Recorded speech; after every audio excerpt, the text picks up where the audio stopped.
नमस्कार मेरे छोटे बहन भाइयों जो इंटर की परीक्षा देने के लिए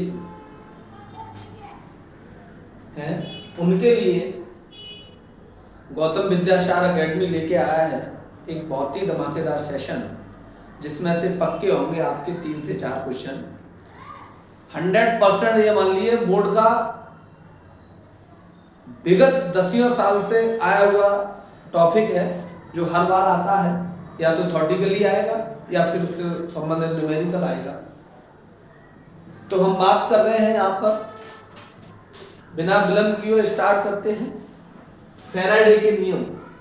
बहुत ही फेमस टॉपिक है फैराडे के नियम। तो आइए देखते हैं एक्सप्लेन करके क्या है।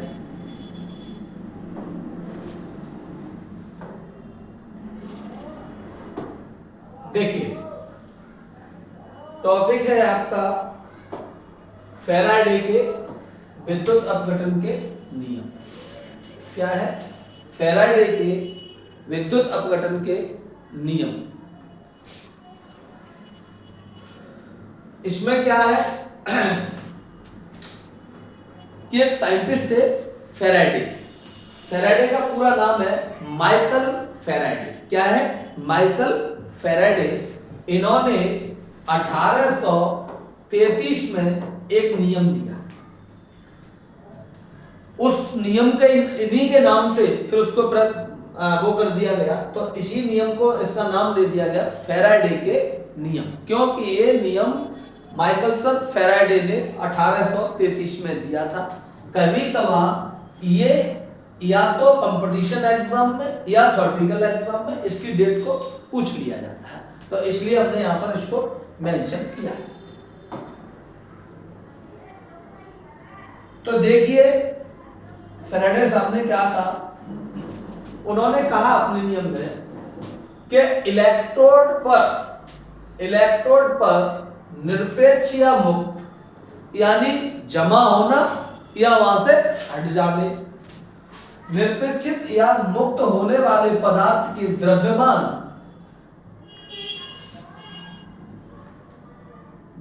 कह लो, मात्रा कह लो, द्रव्यमान उस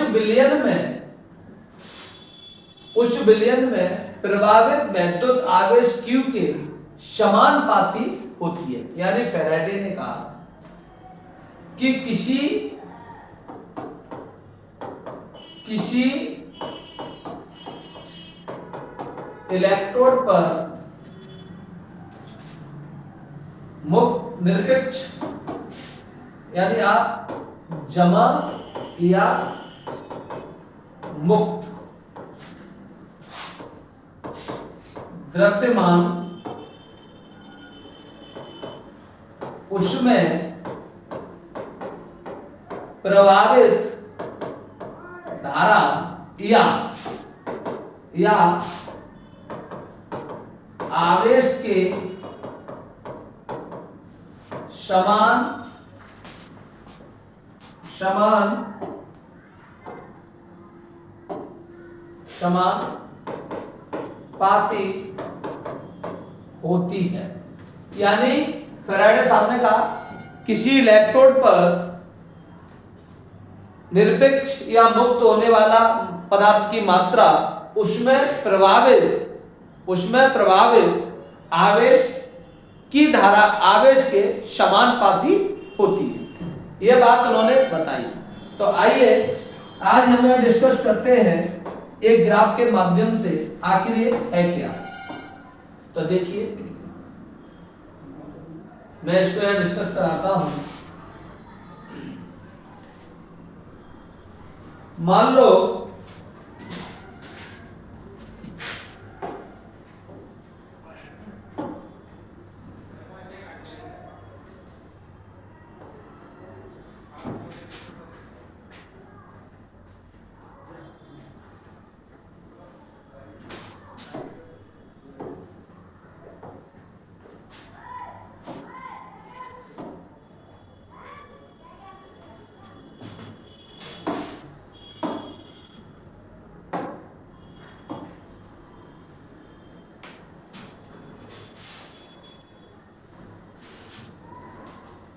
देखिए यहां हम कराते हैं इसका एक्सप्लेन। ठीक है,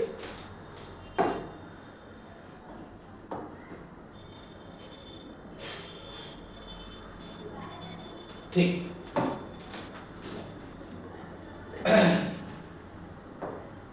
सबसे पहले हम बात करें एक इलेक्ट्रोड की।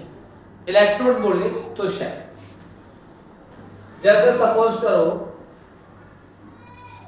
ये आपका इलेक्ट्रोड है, इसके अंदर दो एटम, एक इसमें प्लस होता है और एक इसमें माइनस होता है। इसके अंदर हमने NaCl को भर रखा, ठीक। जब हम इसमें इसको किसी तार के माध्यम से, किसी वायर के माध्यम से हम इसको कनेक्ट करेंगे और बाहरी पर्पज से हम इसमें E धारा प्रवाहित कर देंगे, आवेश प्रवाहित कर देंगे। आवेश बोले तो धारा।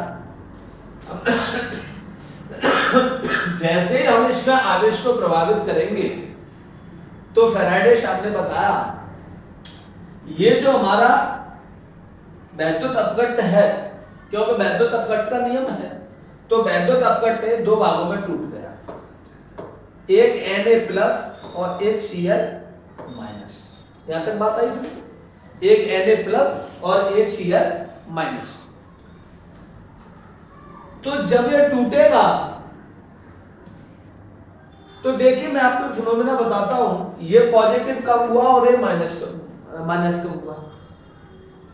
जब किसी चीज पर इलेक्ट्रॉन की बहुलता होगी, यानी इलेक्ट्रॉन की ज्यादा संख्या होगी, वो चीज आपकी माइनस में आ जाएगी। कहने का मतलब ये है, यहां पे इलेक्ट्रॉन आएंगे, जब ये इलेक्ट्रॉन को ग्रहण करेगा ये वाला पोल, तो यहां पर माइनस हो गया, और यहां से इलेक्ट्रॉन निकलेंगे, जहां से इलेक्ट्रॉन निकलते हैं वो प्लस होता है, यानी यहां से निकल रहा है और यहां से माइनस हो रहा है। यहां तक बात क्लियर? यहां पर क्या होगा, ये जो Cl है ये प्लस पे जाके जमा होगी और ये इस पे जाएगी, ठीक। अब इसकी जमा होना, फैराडे ने बताया कि इसका जमा होना, इसके इसमें कितना हम आवेश प्रभावित कर रहे हैं उसके समानुपाती है।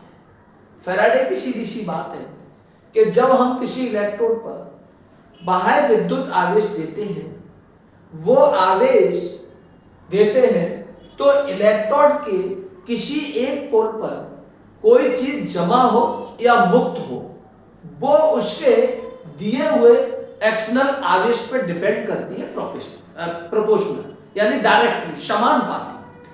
अगर ज्यादा देंगे तो ज्यादा जमा होगी, कम देंगे तो कम जमा है।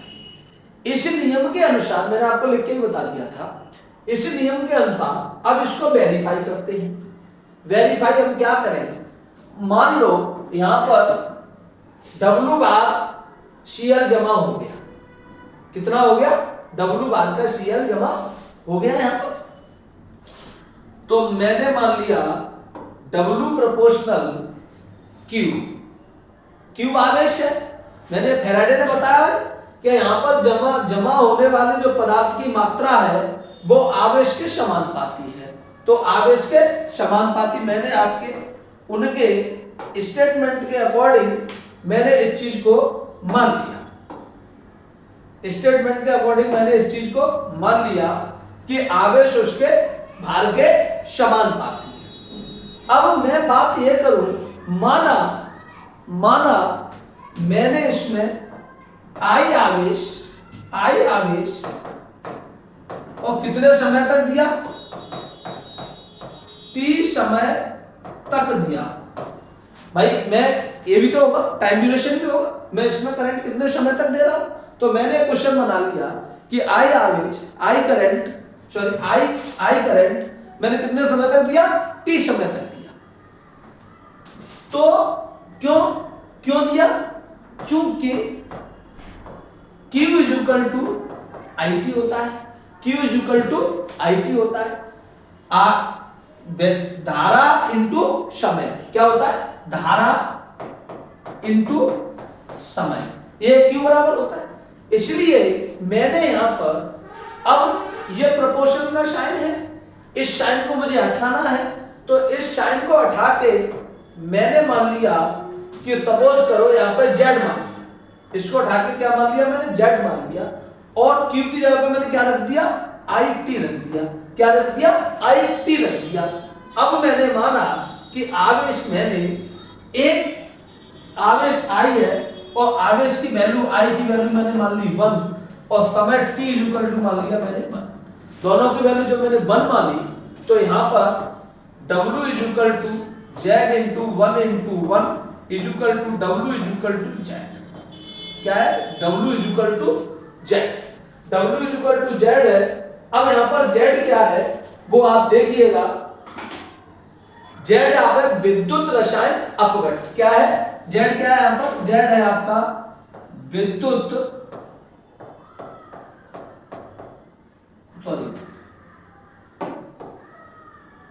विद्युत रसायन अपघट्ट। ठीक है, तो यहां पर ये आपका फैराडे का प्रथम नियम आपका पूरा होता है। ये आपके दो इसके फॉर्मूले होते हैं, ये इसका मेन फॉर्मूला है। इसमें देखो ये करंट हो गया, इसमें ये समय हो गया, ये वैद्युत अपघट्ट रसायन हो गया जो आपको यहाँ पर जमा करना था, और ये इसका कितना जमा हो जाएगा। आप इस फॉर्मूले को आप यूज करिएगा और आप कोई भी न्यूमेरिकल फैराडे से संबंधित आप फेस कर सकते हैं। फैराडे के न्यूमेरिकल में हमेशा तीन चीज वेरिएबल रहती है, या तो करंट पूछेगा तो इसकी और इसकी वैल्यू दे देगा, अगर और या समय पूछेगा तो करंट और इसकी वैल्यू देगा, है ना। तो ऐसे करके आप इससे पदार्थ कितना इलेक्ट्रोड पर जमा हो रहा है, उसकी द्रव्यमान यानी उसका जो माप है वो निकाल सकते हो, करंट निकाल सकते हो, टाइम निकाल सकते हो। इससे ज्यादा इसके अंदर कोई भी वेरिएबल पॉइंट नहीं बनता जो आपसे पूछ लेगा। समझ का खेल है, आप समझिए अच्छी तरीके से हो जाएगा। ठीक है, यहां पर मैंने मेंशन भी कर रखा है, ये आपकी प्रोफेशनल जो सूत्र है वो है। ठीक है, जेड यहाँ पर क्या विद्युत रसायन तुल्यांक है। कभी कभार विद्युत रसायन तुल्यांक को भी पूछ लेता है, तो यहाँ पर ये भी देगा, ये भी देगा और ये भी देगा, यानी करंट भी देगा, समय भी देगा, भार भी देगा, तो वैद्युत रसायन तुल्यांक पूछ लेगा। ठीक है, तो यहाँ पर ये फैराडे का प्रथम नियम हुआ। फैराडे का प्रथम नियम क्या है, फिर से आप समझ लो, W इज इक्वल टू, यहाँ पर कट गया, W is equal to Z I current है और T इसका टाइम ड्यूरेशन है। फैराडे ने यही बात कहा था, क्या कहा था, पदार्थ के इलेक्ट्रोड पर होने वाले पदार्थ की मात्रा उसमें प्रभावित आवेश के समानुपाती होती है। तो प्रभावित आवेश कितना है, IT। क्यों कि Q इक्वल टू क्या होता है, IT, यानी करंट इनटू समय। ठीक है, यहां में फैराडे का प्रथम नियम आपका हो गया। आप इसको थ्योरेटिकल में भी वे में भी जा सकते हो, अगर ऑप्शनल क्वेश्चन बनता है तो यहां से मिल जाएगा। देखते हैं आगे। नेक्स्ट, फैराडे ने दो नियम दिए थे। कितने नियम दिए थे, दो नियम दिए थे। तो यहां पर जो बात हो रही थी वो आपके प्रथम की हो रही थी। कितने की हो रही थी, प्रथम नियम की हो रही थी। ये फैराडे का प्रथम नियम है, बोर्ड के माध्यम से वेरी वेरी इंपोर्टेंट है ये। ठीक है, नेक्स्ट देखते हैं इसको आगे। बात आते हैं फैराडे के द्वितीय नियम पर।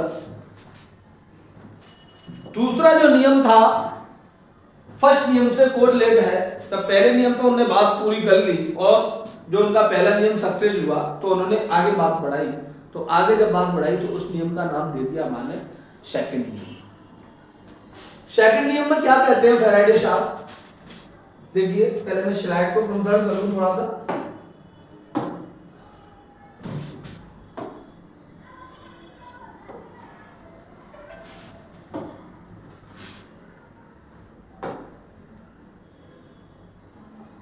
दिख रहा है ना, क्लियर है ना, ठीक, ओके। देखिए पढ़ते हैं इसको, सेकंड नियम को। किसको, फैराडे के सेकंड नियम को। एक समान मात्रा का वैद्युत आवेश, यानी कहने का मतलब करंट कैसा है, समान है। आवेश बोले तो करंट।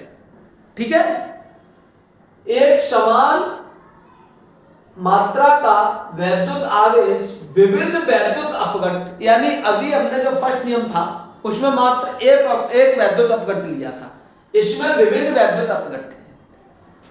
में प्रभावित किया जाए। क्या किया जाए? विभिन्न वैद्युत अपघट्टों में प्रभावित किया जाए तो इलेक्ट्रोड पर निरपेक्ष यानी जमा पदार्थ के द्रव्यमान उसके रासायनिक तुल्यांक के समानुपाती होता है। डिफरेंस क्या था? उसमें आवेश के समानुपाती था, इसमें रसायन तुल्यांक के समानुपाती है। मेजर डिफरेंस है।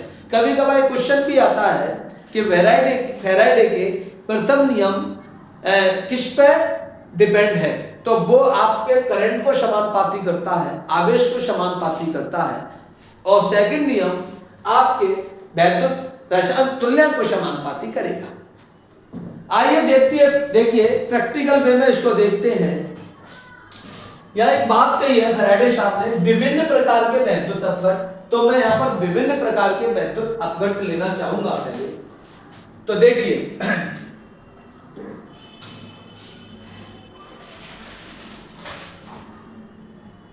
पहला अपघट्ट मान लो ये है आपका, हम यहां बना लेते हैं, एक इसको बनाएंगे, दूसरे आप इसको बनाएंगे और तीसरे आप इसको बनाएंगे। ठीक, बात वही चलेंगे, सब में दो शेल होंगे, एक ये होगा, एक सेकंड,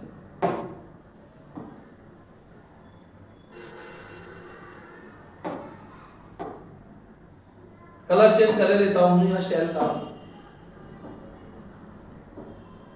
कंफ्यूज हो जाओगे ना लाइन से, इसलिए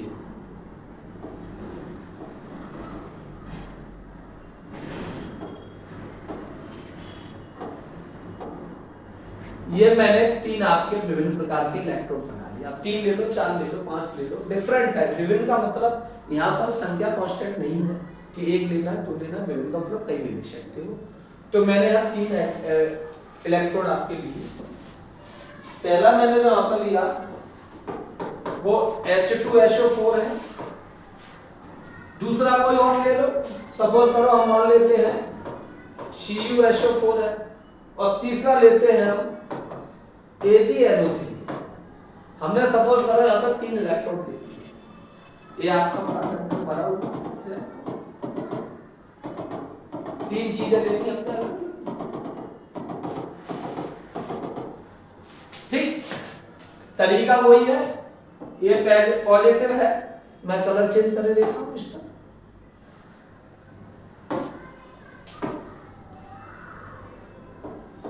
ये प्लस है, ये माइनस है, ये प्लस है, ये माइनस है, ये प्लस है, और ये माइनस है। हम इसमें कनेक्शन करेंगे पैरेलल और सीरीज के पहले। कनेक्शन में बात ध्यान रखनी चाहिए, प्लस का जो इलेक्ट्रोड है वो माइनस से कनेक्ट होना चाहिए और माइनस का प्लस से सेम उसका नहीं होना चाहिए। तो इसको ध्यान में रखते हुए कनेक्शन करना देखते हैं। मान लो हमने पहले इसको ये वायर कनेक्ट कर दिया इससे, दूसरा हमने ये वायर कनेक्ट कर दिया हमने इससे, ठीक, प्लस माइनस की बात आ रही है। अब एक प्लस का ये अवस्था है और ये वायर इससे कनेक्ट कर दिया, ये हमारा इलेक्ट्रोड में कनेक्शन हो गया। ठीक, हमने क्या कर दिया, बाहर जो आउटपुट से हमने इसको आवेश दे दिया, क्या दे दिया, आवेश दे दिया, कोई मान लो Q1 मान दिया मैंने, ये हमने आवेश दे दिया। बात आ रही है प्रैक्टिकली, कोई उसमें फेरबदल की चीज नहीं है, जो चीजें लिखी है मैं इसी के आधार पर इसको प्रैक्टिकली आपको बता रहा हूं, क्योंकि ये तो किताबों में मेंशन है, ठीक है, और लोग ज्यादातर किताबों से छाप के इसको बता देते हैं, मैं आपको प्रैक्टिकली बताना चाहूंगा। जब इसके अंदर हमने एक्सटर्नल सर्किट से हमने इसको आवेश दिया तो ये हमारी सारी चीजें टूट गई। क्या टूट गई, ये है 2H प्लस SO4 माइनस में, ये Cu प्लस SO4 माइनस में, और यहाँ पर सॉरी ये 2 लग जाएगा, और ये आपका Ag प्लस में और NO3 माइनस। ये आपका कब हो जाएगा ये काम, जब इसके अंदर हम करंट को फ्लो करें। यहां तक बात आई समझ में आ गई। अब क्या कह रहा है, डेफिनेशन क्या कह रही है, वैद्युत आवेश के प्रभावित किया जाए, प्रभावित कर दिया साहब, तो इलेक्ट्रॉन में निरपेक्ष पदार्थ, पदार्थ मैंने बता दिए थे कहाँ जो पहले वाले फर्स्ट में, ऐसे ही इसमें संक्षिप्त होगा। निरपेक्ष पदार्थों के द्रव्यमान उसके रासायनिक तुल्यांकों के समानुपाती होते हैं। रासायनिक तुल्यांक मैंने यहाँ पर कोई ई मान यहाँ पर जो आवेश था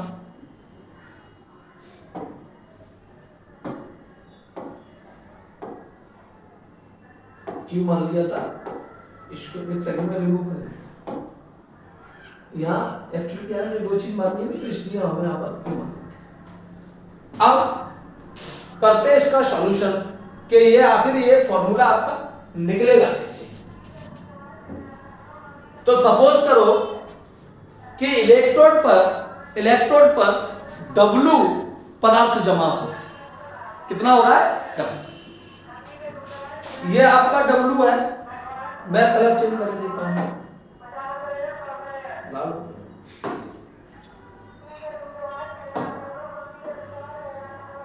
W है, क्या था, इलेक्ट्रोड पर पदार्थ जब हम आवेश देते हैं वैद्युत अपघटन में प्रभावित किया जाए तो निरपेक्ष पदार्थ की मात्रा किसके तुल्यांक होती है, रासायनिक तुल्यांक, किसके तुल्यांक होती है, रासायनिक। अब मात्रा मान लो हमने W मान ली और किसके समानुपाती है, रासायनिक तुल्यांक।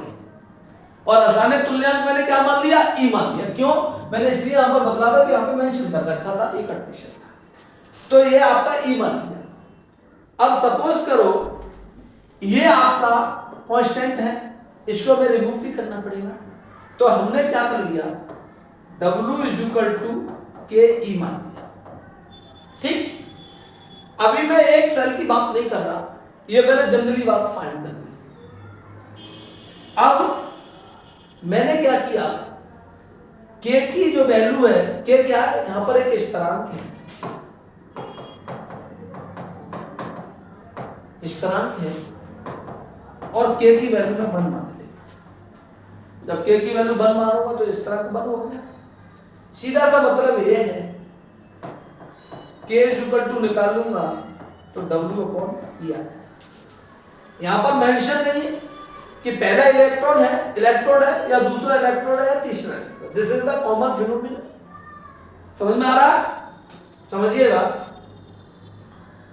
बात में पहले इलेक्ट्रोड की करता हूं तो यहां पर हो जाएगा मेरा पहले के लिए, पहले इलेक्ट्रोड के लिए प्रथम इलेक्ट्रोड के लिए हो जाएगा W1/E1। सेकंड के लिए हो जाएगा W2/E2। एंड शॉ कितने भी इलेक्ट्रोड हो आप उनके लिए ले लीजिए। मैं बेसिकली यहां 2 इलेक्ट्रोड की बात कर रहा हूं, तो 2 इलेक्ट्रोड की बात कर रहा हूं तो यहां आ जाएगा आपका, यहां जगह नहीं है मैं यहां कर देता हूं, 2 इलेक्ट्रोड की बात करता हूं तो W1/E1 और W2/E2। क्यों हो गया बराबर, ये इसलिए बराबर हो गया कि अगर बल की बात करूं तब भी ये K के बराबर है, अगर इसके लिए निकालूंगा तो K = W2/E2 हो जाएगा, 3 के निकालूंगा तो K = W3/E3 हो जाएगा। इसका मतलब ये है कि K के बराबर है, जब K के बराबर है तो इनकी वैल्यू भी बराबर होगी। उसी नियम से मैंने यहां पर दोनों चीजों को बनाया। क्यों कि K1 = K2, तो दैट मींस वैल्यू भी बराबर हो गई। अब यहां पर हम क्या करेंगे, हमने यहां टोटल पदार्थ की बात की है, इसमें मास की बात की है, कोई दिक्कत नहीं है, उस पर कितनी वैल्यू जमा हो रही है मास ले लो, तो M1 M2 हो जाता है। अब यहां पर एक चीज कर सकते हैं, उसका 75 भी कर सकते हैं। 75 में आप एक चीज कर सकते हैं, ओमेगा W1/E2 W2/E1, यहां पर W को एक साइड में किया जाए तो W1/, ये इसका मॉडिफाइड डेरिवेशन है, यहां तक खत्म हो जाती है। मैं आपको एक्स्ट्रा ये मॉडिफाइड करा देता हूं जो आगे आपको न्यूमेरिकल में हेल्पफुल होगा। इतना हो गया इज इक्वल टू, जब ये इसका इसके नीचे आ जाएगा तो ये इसके नीचे चला जाएगा, E1 upon E2। Basic formula आपका यही खत्म हो जाता है, ये भी आपका फॉर्मूला है। तो फिर देखो यहां पर भी समानुपाती आ गया कि नहीं आ गया, आ रहा है, W1 के E1 W2 के E2। कहने का सीधा सा मतलब है, यहाँ ये वेरीफाई हो गया कि किसी भी वैद्युत अपघट्ट में, विभिन्न वैद्युत अपघट्ट में प्रभावित होने वाला, अगर कोई एक्सटर्नल आवेश प्रभावित किया जाए तो इलेक्ट्रोड पर जमा होने वाला पदार्थ उसके रासायनिक तुल्यांक के बराबर होगा। तो ये रासायनिक तुल्यांक के बराबर है। ई यहां पर देखिएगा, E इज इक्वल टू रासायनिक तुल्यांक है और W इज इक्वल टू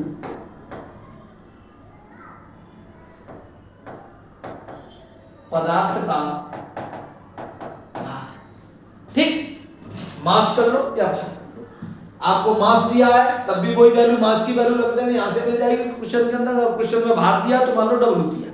ठीक, ऐसे करके हमने यहां पर फैराडे के दोनों नियम को एक्सप्लेन किया है। आप चाहे कंपटीशन के एग्जाम में बैठ जाइए, चाहे इंटर के में, चाहे नीट के में, चाहे आप उसमें उसमें नीट वाले में भी पूरा काम करेगा, पूरा टॉपिक है। तो ऐसे कंपटीशन लेवल वाले बच्चों के लिए वीडियो बहुत ही हेल्पफुल है। तो मैं आपसे रिक्वेस्ट करूंगा कि आप मेरी वीडियो आपके नाते रिश्तेदारी में रिलेटेड जो भी बच्चे इंटर और नीट और IIT जी की जो तैयारी कर रहे हैं मैथ्स की, उन पे आप इसको सेंड करिएगा, जो आपके बच्चों को हेल्पफुल होगी। और मैं आपसे वादा करता हूं, गौतम विद्यासागर एकेडमी आपके साथ हर समय आपकी एजुकेशन में सहभागिता निभाएगी। तब के लिए धन्यवाद। आप मिले, अब नेक्स्ट वीडियो में मिलेंगे, इससे रिलेटेड जो भी आपके ऑप्शनल क्वेश्चन बनेंगे या ऑब्जेक्टिव क्वेश्चन बनेंगे, उसमें हम एक अच्छी तरीके से एक्सप्लेन कराएंगे, जो आपको भविष्य में आने वाली कंपटीशन में देगी जोरदार भागीदारी। थैंक यू, धन्यवाद।